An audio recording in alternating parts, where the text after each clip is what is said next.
With small arms and light weapons prevalent in many parts of East Africa, the Danish demining group acknowledges these items as common threats to human security.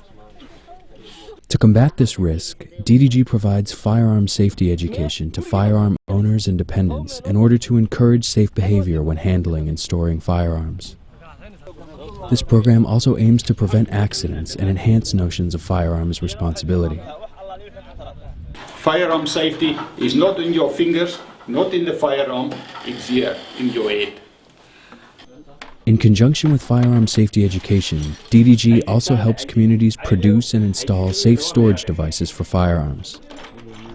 These devices reduce the risk of theft and restrict accessibility for children and other groups that might be particularly vulnerable to accidents. DDG distributes and installs hundreds of safe storage devices, conducts scores of firearm safety sessions, and trains dozens of volunteers who continue educating their communities. One of my young cousins was killed in a firearms accident.